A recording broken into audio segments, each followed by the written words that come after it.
For too many years, families of children with devastating illnesses have felt helpless as they watch their child suffer. Today, they're taking matters into their own hands and finally finding relief treating their child with cannabis. These are their stories.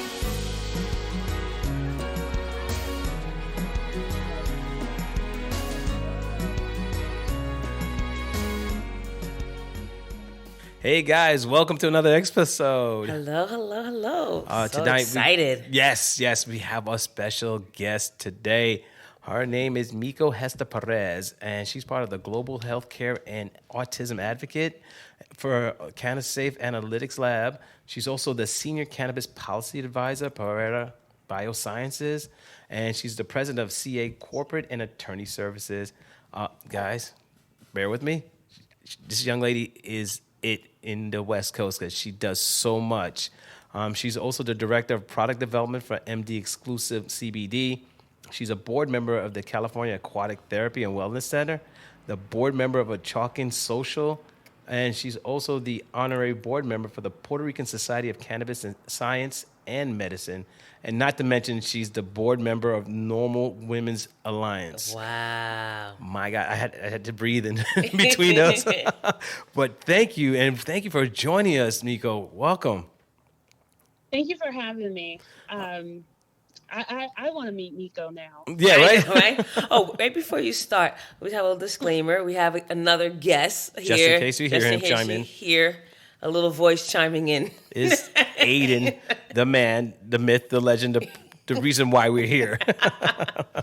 So, Mieko, I mean, just based on what you've done, just what I read off, I also know that I didn't get a chance to touch on the fact that, you know, what brought you to this point was because of your son and him having autism. Could you please share your story with us that led you to this path where you are now, today? Yes. Yeah. Wow. It's almost like, okay, 11 years later, where do I begin? Oh, Yeah. that's a lot. Yeah. From the beginning, as we would say. From the beginning. Joey was diagnosed with anorexia and malnutrition second to his autism in 2009. During that time, he was 9 years old and 42 pounds. So not only was I watching him just kind of wither away, so was his entire medical team. And so I remember him being cleared for a dentist appointment. And so in which, because of the severity of his autism, he had to be sedated. And so because of that, I did have a doctor that okayed this procedure to go through. Mind you, he's 9 years old and 42 pounds, and you can see the bones in his chest. And so after that appointment, I left thinking, and I remember looking in my back seat saying, this just doesn't sit well with me. Mm. And so I went home. I've been a legal secretary for over 25 years, and my son just ended up being one of my biggest cases. I remember walking through the door, and at the time I was married, and my husband was a stoner. Or he wasn't a stoner. He indulged. He was very proficient in cannabis. Okay. And so by the time, my goal was just to get some meat on his bones. And so I bust through this door, through our front door, and I started talking about Cheech and Chong. And from that conversation, I think I spent the last or several days researching and stumbled upon a paper that Dr. Bernard Rimland had wrote. And it was on medical marijuana, a valuable treatment option for persons on the spectrum. And so I had also found some information that Dr. Lester Greenspoon had written. So basically, I put together this file to present to his medical staff, his medical team. And I remember leaving that appointment thinking, oh my God, what's next? And in 2009, the industry was not as vast and with regulation and licensing. And so we were here in California, we were under Prop 215. And Prop 215, was for patients. And, it's one of the blessings of being in California. And I was able to reach out and work with some wonderful cultivators. I like to call them Joey's uncles. Joey has quite a few uncles all over the world, but I was actually able to get a crash course in the cannabis industry starting in 2009. Wow. And I think 3 months after successfully treating Joey with cannabis, I was asked to go on Good Morning America. And it's now 2020, and here I am. That's amazing. How did you come across with Good Morning America? Because that's pretty mainstream for something like that. And it's not something where we're accustomed to seeing a woman of color to be on a national television channel presenting, autism, one. Secondly, using cannabis to treat. This is true. There is a TV station or ABC or KABC here in Los Angeles. There was a producer who reached out to me. I still think that was divine intervention. Not sure how she found me, but it took me 5 months to accept, 5 months to say yes. Oh, really? After seeing my son transform. Not only was he gaining weight, he was also open to direction. He was just having a much better quality of life. Wow. And by that time, being in the legal space or being in the legal industry, I knew, okay, I need to talk to my attorney. We need to figure this out. And from 2009 to almost today, I've been on every major network, including Fox News, in which my understanding and how I was able to be successful and having a very healthy conversation on the Fox News channel was pro-life. Cannabis is pro-life. I was raised pro-life. And if cannabis meant keeping my child alive, then I'm doing what I was taught. And I was doing what my grandparents had instilled in me, and that was my faith. And so cannabis wasn't such a bad idea on Fox News Channel that day. Wow. That's amazing. I'm glad you said that day. Yeah. Yes, that day, because you never know. That day. And because of such, it was, it was an amazing door that we had opened. And we had opened that door not only here, but in Australia, Latin America. We were on Univision and Telemundo and 20 NBC, ABC, The Doctor's Show. It was, and I had a medical team that supported me and was right by my side when my attorney was not. So there was kind of a recipe to being successful, and the recipe was having a medical team to support a decision, really to honor pro-life, honor life, honor the reason why you became a medical professional, and that is to preserve lives. Really? That's interesting. How were you able to assemble a team? Because I hear you saying my medical team, because it's not something that, when we were going through our situation, we couldn't really get anyone fully on board, really. We didn't get into like a team. It was just us, in that sense, because we were still trying to figure out, what was wrong with our son. Once we were able to get him on the medical marijuana, then we found a cannabis doctor when we wanted to really tweak like the dose, the medical farming, farmer. It was. I think it was the dynamics. I didn't come into this industry by myself. I came in the industry with a few physicians and my attorneys. Wow. There's only one way you can enter or one way that you could have only entered this space and have been successful in 2009. And that is with a team. Now, to date, do I still preach the same message? Yes. That's amazing. Okay.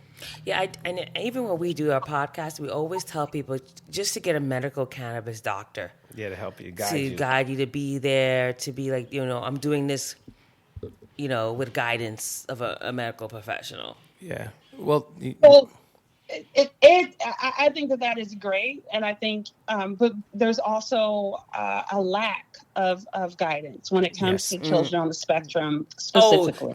Actually, you're right. So the ones that we went to, they were more for epilepsy. Absolutely, I agree. So it's a different arena. It's a different arena. Yeah, and it's a much different arena. And in 2000, when Joey was diagnosed with autism, that was pretty traumatic for me as a mother. But I mean, we stayed fast and we kept it moving. And I just knew that I wasn't going to lose my son on my watch. Yeah. It was one of those things where I'm going to find enough research to be able to support this decision. Are you guys with me? I'm doing it no matter what, but are you with me? Yes. And they agreed that it was the most appropriate treatment option for him at the time. And so it was either watch my son pass away, or you guys get on board and honor your medical licenses and why you became a medical professional. And obviously it wasn't that harsh, but I was extremely and to this day still very grateful for the medical professionals who stepped up. Now, I am not a cannabis consumer. Never. I've had to be very responsible at a very early age. I've been, working for attorneys since I was 18 years old. So, and I come from a fairly conservative. Well, conservative. We're very conservative. We're in a Southern California in Orange County. And I come from a long line of ministers. Oh, wow. And so ministers and law enforcement. Oh my That's God. my back. That's my background. Oh my God. This was like taboo. Yeah. You would completely disagree. I remember drafting an email to my family saying, you know who I am. And this is what my grandparents had instilled in me. And that is the fight for my children. Yes. And that is to preserve life and to lean on my faith. Wow. And so because of that, everything that was being thrown at me, I could catch. And then I also had an amazing set of physicians and an amazing attorney who made sure that nothing ever touched Joey and I.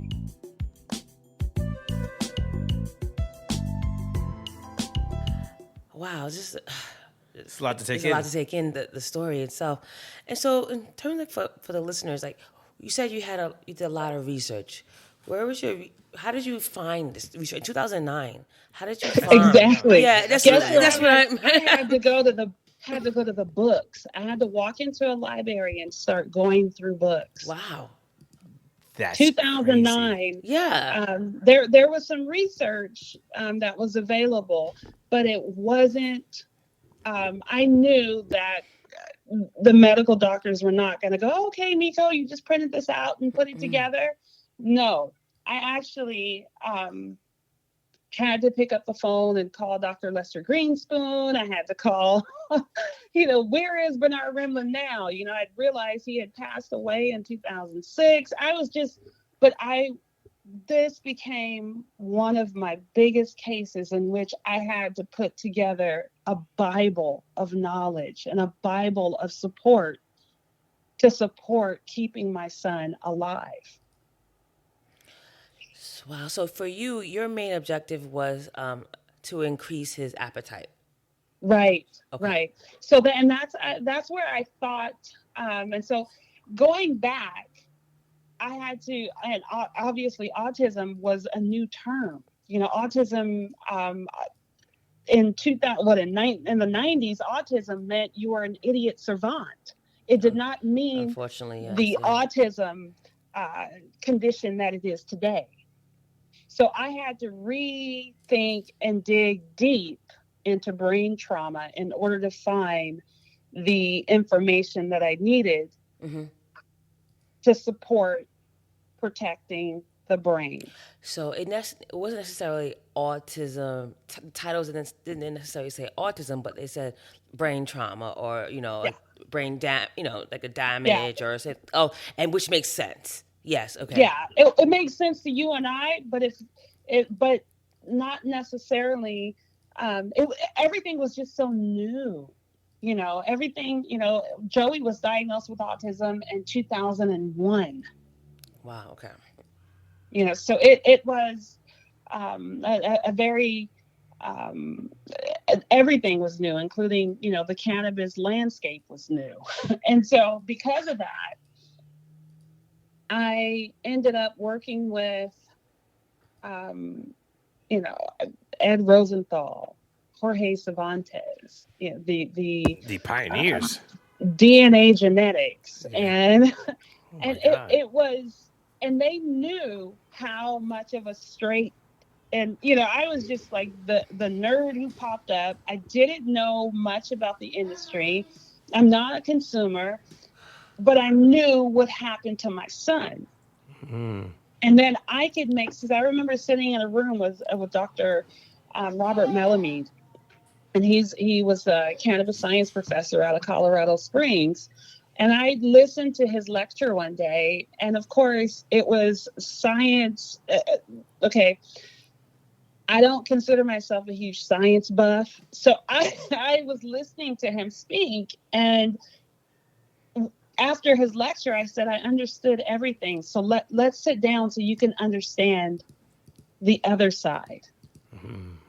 And so it just, you know, and for me, that's what I enjoyed. I enjoyed being around some of the pioneers in this industry, probably more than they could have even imagined. You know, because of DNA genetics, our story was at Copenhagen, Denmark, pharmaceutical conference, and our faces were on the screen. Wow.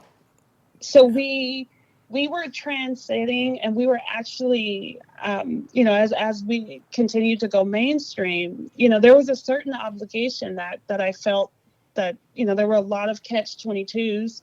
Not every state had a medical marijuana conditions in which families could utilize. And so, you know, as the industry progressed, in 2011, my son was diagnosed with Duchenne muscular dystrophy, which is the terminal muscular dystrophy. And I remember sitting in a room when I got the diagnosis at a round table with about 8 crying physicians. You said crying? Crying. Oh, and my God. I looked at all of them and I said, what are you crying for? And they said, your son has given so much to the autism community and so much to us. And I said, well, that's what he's here for. You guys don't need to cry. And I had to be the adult in the room with crying physicians who knew who Joey was. That's amazing. And so, yeah, it's and I sat in that room alone. And I drove home alone. Yeah. Wow. Oh my God. What was your family's involvement in your time with Joey and everything? Like, how supportive were they in helping you with this transition? Because, you know, you go from, you know, basic caregiver to like everything. What family? Okay. Got it. Okay. Which is a common story with 99.9% of the families that I speak with all across the world. Once our children are diagnosed with autism, it's almost like we we as parents, we make sacrifices, and one of those sacrifices is sometimes we have to stay home, sometimes we have to miss holidays, sometimes we can't go, sometimes we're never on time, sometimes, and they don't understand.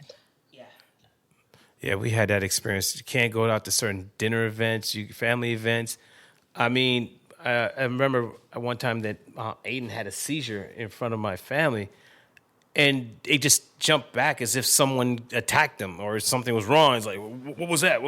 What's wrong with him? Is he all right? It's like, it was a seizure. Just relax. And it was almost to a point where they were in fear or disgust, and I couldn't tell what it was.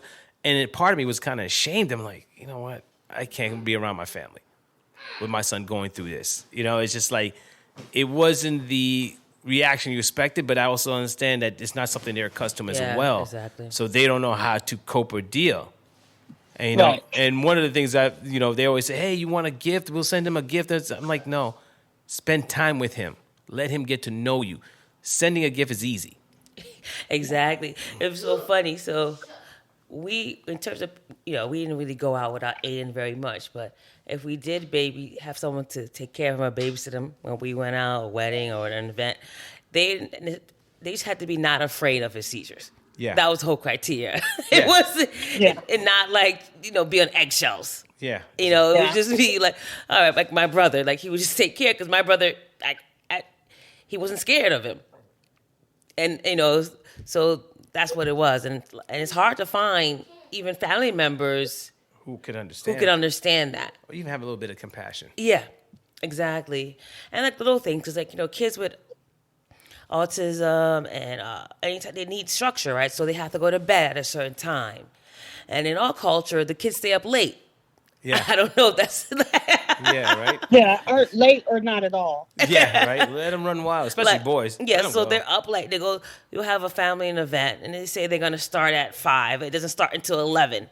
So you're like, can't make it. We can't go. Yeah. Because it's just like, if he child goes needs to rest. bed at 12 or midnight, it throws him off and triggers seizures. But I don't think they quite could understand that. Yeah. Yeah, I spent many years by myself. Wow. And it's a very common story. And I was just grateful that my grandparents had given me everything I needed to always lean on my faith. And that's exactly what has gotten me probably to this day. Yeah, definitely. When Joey passed away in 2018, and it's only been a few years, but Joey and I had an understanding. Yeah. And that understanding is the reason why I have not left my post. We still have one more goal to achieve. I wasn't expecting him to get a letter from, President Obama. I wasn't expecting for him to ever say anything other than Mom. Joey taught me gratitude. He also taught me not to take advantage of what we have. I remember coming through the door and I would say, oh my God, Joey, we got this. And, he didn't care. All he wanted was his cup of juice. Yeah. He wanted his mom. Yeah. That type of training that he gave me has allowed for me to be speaking with you today. That's amazing. And now I know where I belong. I'm a healthcare ambassador. Even though I work in the cannabis space, and even though I have some very well-valued relationships that I could just pick up the phone and say, hey, I just have a question, and they'll answer. And I am beyond grateful for where I am and where I've been. It hasn't been easy, not one time ever.